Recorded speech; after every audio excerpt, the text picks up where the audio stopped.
Hey, it's Sandra. Welcome to another episode of Asexualise My Sexual Life. This is a place to be for education about asexuality.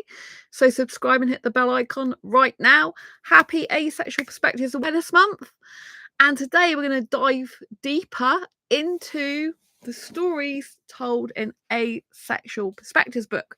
So Asexual Perspectives Awareness Month, I launched after I published this book, because this book represents celebrating our asexual differences across the spectrum. So it's basically a month where we celebrate our different perspectives within the asexual spectrum, which is huge. So let's get stuck in. So coming out as asexual can be really, really tough. But also, some people don't even think twice about it. So let's dive into Nikki's story. And this is in Asexual Perspectives, but she can go on Amazon. So, are you out about being asexual? If not, why not? If you are out, whom to and how did they react? I only really started fully identifying as asexual a few months ago. So I'm only out to a few people. My old roommates, my old roommates became the first to know. We were talking about sex, a very common topic for people my age, and expectations in a relationship. My expectations as an asexual just kind of came out. I was freaked out when I realized I just admitted to them, but they were all very supportive, if a bit curious. They really wanted to know what that meant from someone who was actually identified that way. My sister knows and is very supportive of me. That has meant a lot since she is a very sexual person. I haven't told my parents yet. It's not so much that I don't think they would understand. It's more that asexuality is often poorly understood, and I need to wait till I have enough time to explain it all. I live really far away for school right now, and it's not exactly the kind of conversation I want to have over FaceTime. So this book's got 47 asexual stories in, including my own. So it's like an anthology.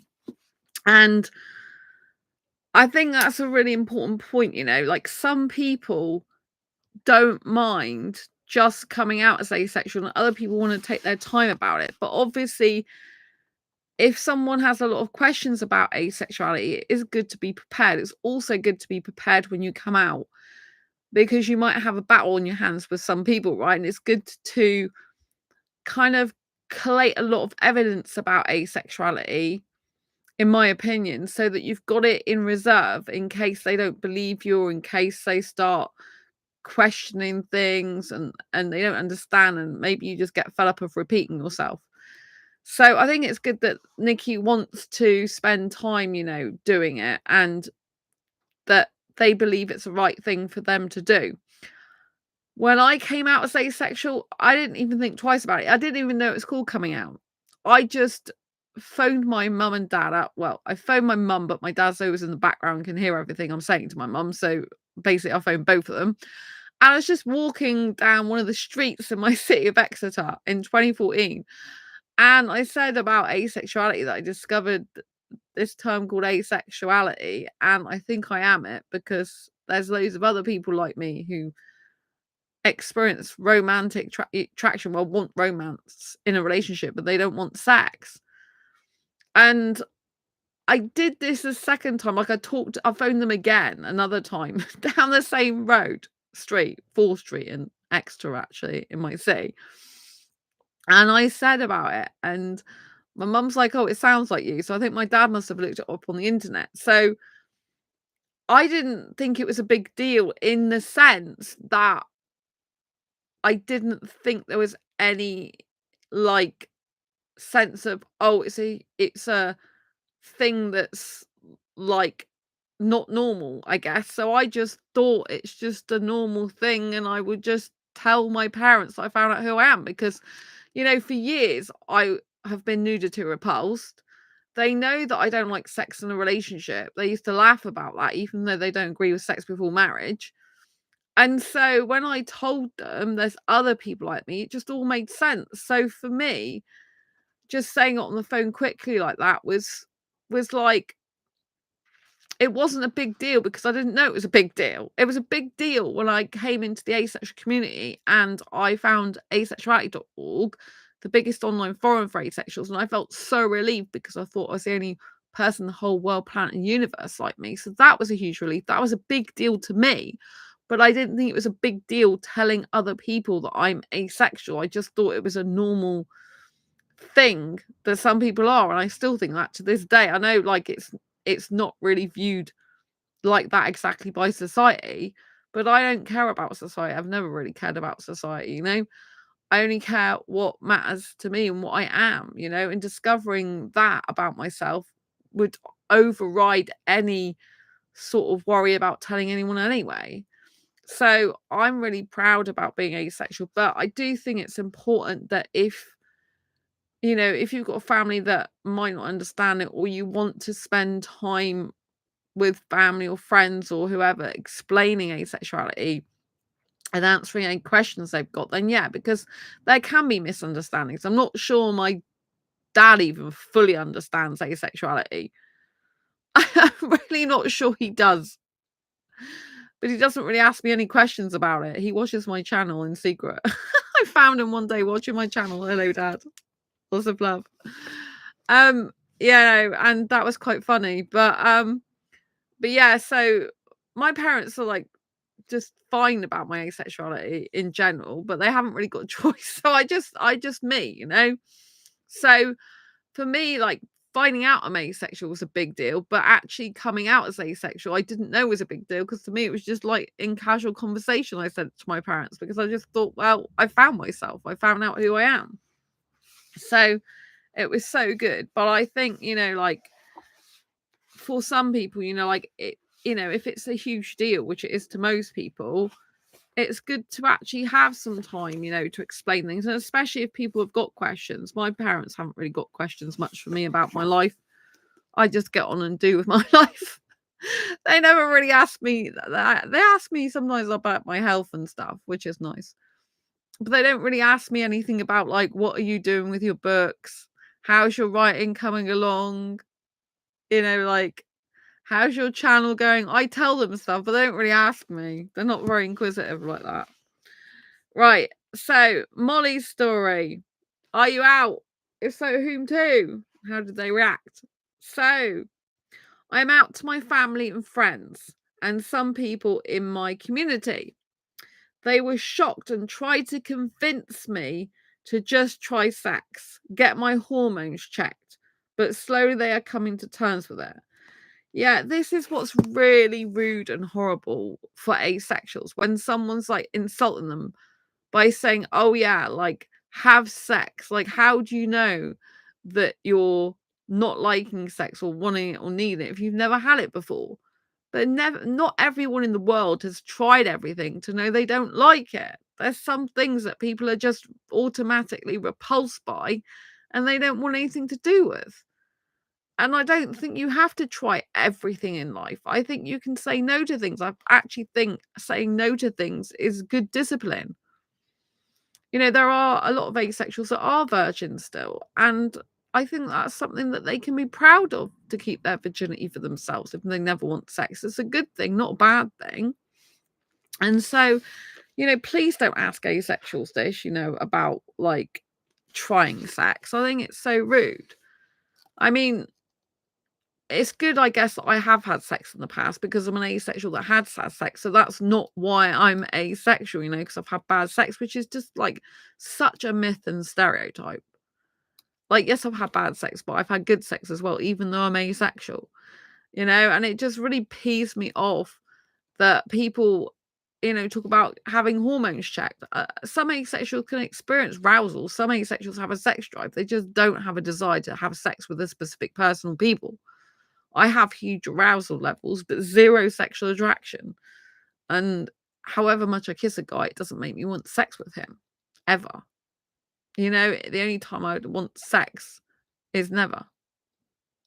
And if that ever changes, it probably would be only to do with the fact that I loved a guy, but I can't see that happening again somehow. But you never know.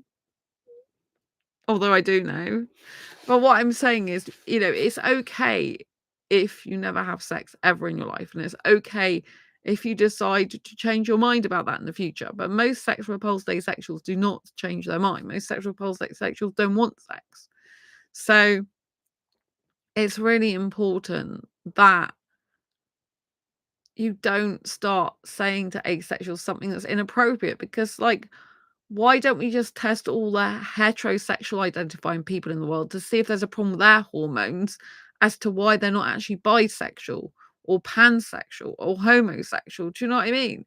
If we're going to give this rule to asexuals or request or require them to have the hormones checked, why don't every person in the whole world have their hormones checked to see why they're the sexuality they are? Just because someone's heterosexual doesn't mean to say that's the right sexuality to be. So why are asexuals expected to do hormone checks just in case there's a reason for them not wanting sex, meaning they shouldn't be asexual? But maybe a lot of people in the world shouldn't be heterosexual. Maybe there's a problem with that. Maybe we should check all their hormones. Maybe the asexual hormones are the ones that are the right hormones. I mean, you could just argue and argue and argue. I just think everyone should just accept people's sexuality for what they are. They're all different. They're all beautiful in and of their own right?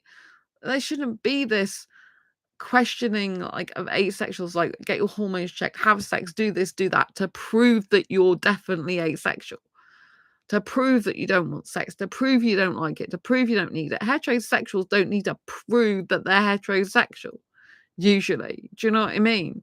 No one, if someone says they're heterosexual, everyone's just like, oh, no one goes around saying, well, why are you heterosexual? What in your hormone placement makes you heterosexual? Maybe you should live for 5 years without sex because it would be better for you. You know what I mean? Maybe you should just try living without sex. Oh my God. You know what I mean? You can just turn it all around, the same thing on other sexualities. Do you know what I mean? It's just ridiculous. So, we've gone, where are we? Oh, Joel's story. I never really understood coming out. To me, asexuality is no sexuality, a lack of sexuality, essentially. So there would be no reason to come out as asexual as there would be to come out as anything you're not. I'm not sexual, so there should be no need to come out as anything, right? But there are quite a few people I have mentioned my asexuality to in passing. I try to keep the bomb drop as casual as possible. It's not really anyone's business, so I don't make it a point to bring it up. But I'm lucky enough to work in the LGBTQA community already, so they are accepting of my asexuality. When I dropped the A bomb on my friend Brian, who identifies as bisexual, his response was, "Oh, really? I read about that online." It was the best reaction I could hope for, a non-reaction. Just accept it without question. And I think that's really important. I am so confident in my asexuality that a lot of the time people that I talk to don't question it, because I'm categorically sure I'm asexual. I don't experience any sexual attraction, even though I've had sex in the past. I know I experience high levels of arousal. I know I can have some sexual behavior, but I know that I don't have any sexual attraction. I just don't have the need, urge, or want for sex when I'm kissing a guy. I don't go around thinking I want sex with you now. Do you know what I mean? So yeah, I think it's easier for people to accept you if you accept yourself and if you're confident in what you say. So my advice to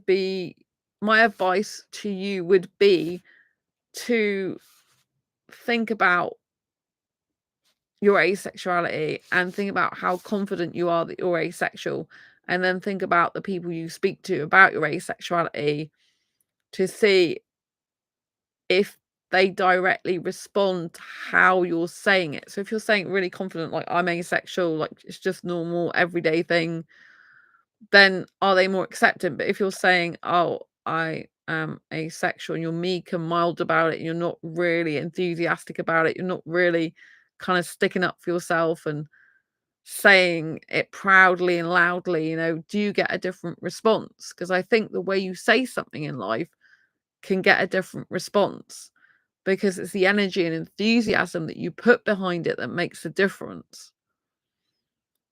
I do think that if people are accepting, but maybe they are confused about asexual, and I do think it's a good idea to make sure you've got resources available, like books they can read, online channels like this they can view, articles they can view. Like I've got asexualise.com blog, but obviously there are other websites out there. I think gathering resources for friends, family, and people that you're coming out to is a very good thing to do, because then you've kind of got some support there. You've got some online evidence and other evidence of this being really true. And so if you are finding it hard to answer people's questions, or you're just finding it hard in general to come out, then I think that's a good thing to do. And if you do think they're going to be shocked by it, then it is a good idea to see if they're in the right frame of mind, to be more receptive. If you're rushing somewhere or they're rushing somewhere, that's not the ideal time to tell them that you're asexual. If you've got family or friends or people around you that won't really understand it and that might panic or get confused or get angry or something.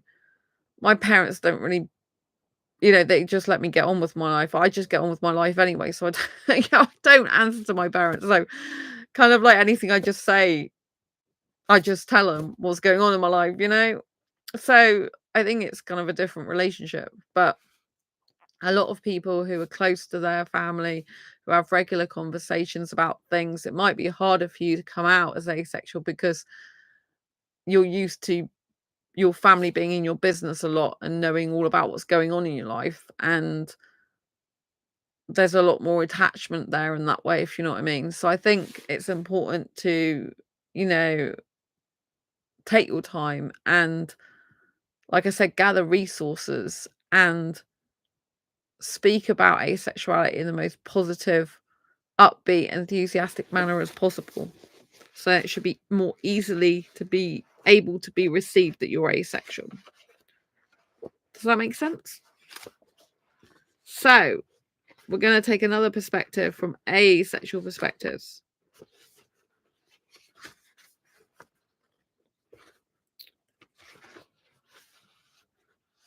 So we're coming up now to Jen Mullen's story. And this person identifies as an aromantic asexual. So there are aromantic asexuals in this book. They're not all romantic asexuals. Are you out about being asexual, and who to? How did they react? Mostly everyone, says Jen. Haven't bothered with my co-workers because it hasn't ever come up. My friends are cool with it, if occasionally confused. My parents steadfastly ignore it. My 13-year-old sister said, "That's weird, you're like a toaster," and then ran away, and I never did get an explanation. I don't really understand why they would say they're like a toaster either, but maybe you can give me some insight onto that. But yeah, when this person says their parents steadfastly ignore it, I think that's what does happen, because people end up avoiding or denying things they don't want to talk about, they don't want to face, they don't want to discuss.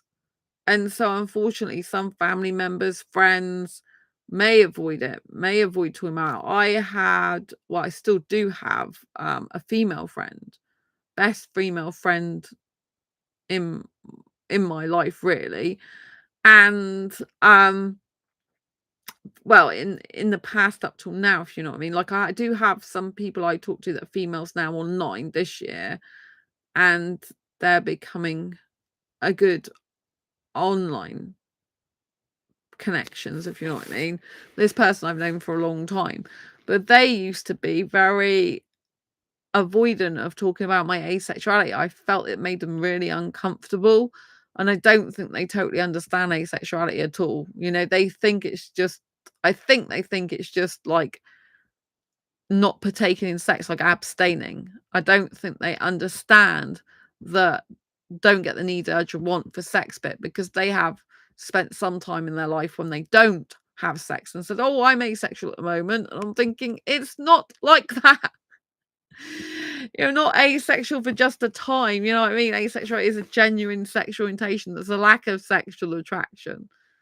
And, you know, I know that if they could have sex, they would, because they enjoy that a lot, you know? So spending some time in abstinence or not able to have sex for whatever reason, or, you know, because of circumstance you're not having sex, is not the same as being asexual. And I think the people that are most uncomfortable with asexuality are the ones that don't really want to talk about it the most when you try to talk about it to other people. Because people get uncomfortable with what they don't understand, with what's different to them. And so they kind of like clam up a bit, and, you know, they just get really uncomfortable. But it's strange because this particular friend, she had another best friend who she known a lot longer than me, who was very sexual, like hypersexual. She was a sexual cougar, still is as far as I know. She like guys in their 20s, but she's a lot older than me, tons older. I think she's in her 70s.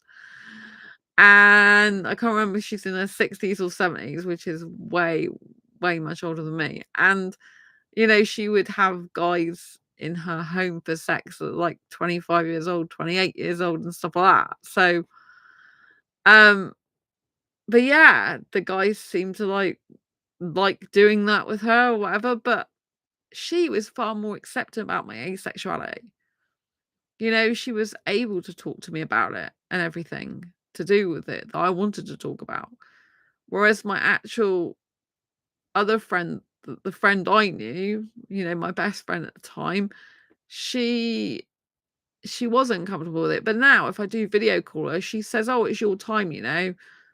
Like, we're living in the modern times now, and people are like," she doesn't exactly talk fully about asexuality, but she says, you know, people like in this modern society, like, it's a time to basically talk about stuff like that. Meaning I'm asexual, you know, like, it's your time to shine and talk about that with all the different things that are modern now and going on. So, yeah, I take that as a compliment, and that she's more comfortable than she used to be about it, and it's more supportive, I think, even though it's kind of like not completely understanding, because, you know, like, it's she still thinks it's like not partaking in sex for a period of time, as far as I understand. And preferring an emotional connection and stuff like that. Like, asexuality is not a preference, it's a genuine sexual orientation that's based on the lack of sexual attraction. So I still don't think she totally gets it, but she is a supportive. I'm possibly going to get her to, that, you know, I was going to say get her to be, but I'm not getting her to be. You know, that sounds like I'm forcing her to be. What I meant was she's as supportive as I think she can be. So, thylacine story, asexual perspectives. Are you out? And if so, who to? And how did they react? Not to very many people, really. A lot of people in my area are sort of Archie Bunker types. Anything different is wrong, evil, and scary to them. I told my mother and told my martial arts instructor because, well, funny story. I had one martial arts school. Oh, sorry, I left one martial arts school because there was a lesbian who was angry with me for ignoring her. Or actually, I just wanted to be friends. And I came to the new school, and the master got me alone and asked the real reason I left the old place. He was like, "Well, if you're not interested in other women, then why aren't you married?" You're so pretty. So I told him. He was accepting about it. He never heard of it before. I respected him so much more for being open-minded about it, but I didn't tell many people. I felt comfortable telling the martial arts instructor because he is of an ethnic background and he would understand the damages of bigotry in society. And yeah, I think if we look at some of this stuff, that some people do feel really scared about what they don't understand, and they do think things that are a different sexuality to their own are wrong or not natural. And I think it's really weird when people say, oh, why aren't you married? Like, why are you still single when you're so pretty? I've had that years ago on a train, like, oh, like, why are you single when you're so pretty? As much to say being pretty is a requisite or the only requirement to being in a relationship. Like, people equate looks to, like, if you're good looking, pretty, attractive, they equate that to, oh, you should be taken in a relationship because there's something wrong if you're single and attractive. Right now, I don't want a relationship. I'm really happy being single. I've 10xing my productivity now. Since I've had the breakup, which is very painful, I've actually become so much stronger and more resilient. I'm doing more of the work I love. I'm really enjoying writing and doing this channel. I'm really enjoying living my writing dreams. I'm a lot more organized now. I love filling my days in life with things I enjoy, not having anyone tell me what to do, or anyone not bothering with me, or anyone patronizing me or putting me down or belittling me or anything like that. I just love the fact I don't even have to I still keep in touch with my best friend usually every day, but I don't have to message anyone, I feel like I have to message them because I want to, but what I'm saying is, I don't have to go out of my way to message people anymore, I do, obviously, it's people I want to keep in touch with, but my life's really changed for the better now. And I think when you come out as asexual, it can be a relief because you can be living under other people's influences as you're asexual. You can be not who you fully are meant to be and are actually when you're closed about being asexual. I think by being yourself and allowing yourself to be free to be the beautiful person you are in all your asexual glory is a privilege, is an honor, and is something you should definitely do. Like I said, with this story, which is Thylacine story, where someone doesn't understand why they're single if they're pretty.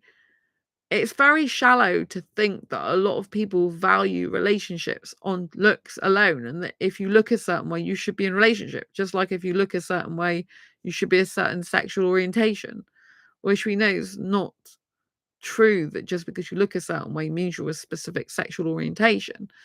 Asexuals can look all different. Some asexuals like having their boobs on display. Some asexuals like dressing sexily. Some asexuals like covering up. Some asexuals just like to wear baggy jogging bottoms and a jumper or something. Some asexuals don't like showing any skin because either they don't actually like doing that for themselves, or they don't want people to feel that they're sexual in any way, and they see that as a sexual thing. Other people who are asexual don't mind showing their body off, and they don't care whether people find them hot and sexy and attractive or not. So every asexual is different. But I do think it's rude as well when people assume if you're female and you're not into having sex with guys that you're a lesbian. I've been accused of that a number of times. And it's I'm not a lesbian. I just don't want sex with anyone. If I was having sex again, because I have had sex in the past with guys, I would be having it with guys again. Because I'm not attracted to women like that. I'm not attracted to anyone sexually, but I'm more attracted to guys than any gender. I love kissing and cuddling and that type of thing. sitting on a guy's lap even and stuff like that, you know. So, you know, I think like with thylacine, she said that, you know, like because the martial arts instructor was of an ethnic background, that they would be more understanding because obviously they're in a minority. And with the LGBT plus community, some people feel really at home there and other people feel they're left out because they feel that they're not included. And the whole point of asexuals being part of the acronym, the A for asexual and some other stuff, is because we're a minority sexual orientation like the other people are. But then obviously you've got trans, which is to do with gender, not to do with sexuality. So it can be a bit confusing. But I know personally that where I'm accepted in the LGBT plus community or not does not matter to me personally, because I am happy being asexual and I identify that way and I'm confident and comfortable in that. It doesn't matter what other people think, where I'm accepted by other people or not. I validate my asexuality, I validate my own experience. And I think that's important to keep in mind when you're coming out as asexual, to keep validating yourself, to keep validating your experience, your feelings, your emotions. The more you validate yourself, the more confidence you'll grow in your asexuality, the more you'll develop increased sense of self-confidence, self-love, self-worth, self-appreciation. Your self-esteem will rise and your sense of self and identity will become stronger. When we allow other people to get into our heads and to make us doubt ourselves and question our identity, feel bad about it, feel like there's something wrong with it, that's when we can get weak when we talk about asexuality. That's when we can crumble under pressure. That's when we can feel like low about it. But there's no reason to feel that way. Being different is a good thing.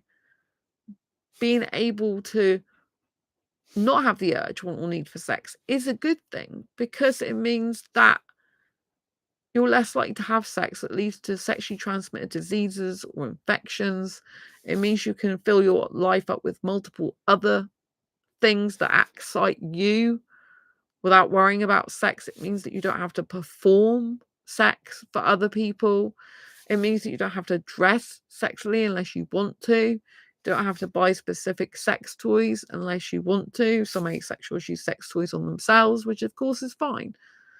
But you can satisfy yourself sexually if you're an asexual who likes doing that. You know, if you like masturbating, it's fine. Some asexuals do like doing things with themselves. We'll be talking more about these type of things in the coming days for Asexual Perspectives Awareness Month. But I think it's really important to know that however you come out as asexual is a good thing. It's good to be loud and proud of who you are. And, you know, I would go, first of all, to the people or person that's more likely to accept your asexuality if you're coming out as asexual, and tell that person or those people first, see how they react. And then when you've got people supporting you, people who react okay or good with you, and people who accept you for who you are and support you, it's going to make you stronger to tell the people that maybe aren't going to accept you or be as kind about it or as nice about it or be as considerate about it. But you can just be like me and just come out and don't think twice about it, because if you're really confident and you don't hold back, then why should anyone disbelieve you? You know, there's a lot more positivity sometimes for people who are braver and bolder about who they are, who are more courageous. There's a thing that people say, and that is the loudest person in the room usually wins. So that means the person who's got the biggest voice, the person who's the strongest in their conviction of what they're saying, the person who's most confident in what they're saying, or at least acts like it, is usually the one who wins an argument or wins a conversation, because they're being that way. So by being the most confident person you can about it, it's more likely that you're going to be accepted as asexual. So anyway, I hope you've enjoyed learning about these experiences and asexual perspectives, but please grab a copy on Amazon. It's in ebook format or in printed edition, and you can get this book from all good bookshops as well. So you can go to your local Waterstones and order it, Barnes and Noble. It's in Walmart in America as well. Blackwell's, just go online and order it from them, or go into the bookshop and request it. So anyway, don't forget to grab a copy of Diary Confessions of a Hyper-Romantic Asexual as well. 78 life lessons to ace your life. And I'll see you soon on this video live stream. Lots of love. Take care. Don't forget to post your comments, questions, and queries down below. Subscribe and hit the bell icon, and thumbs up if you enjoyed this video. Lots of love.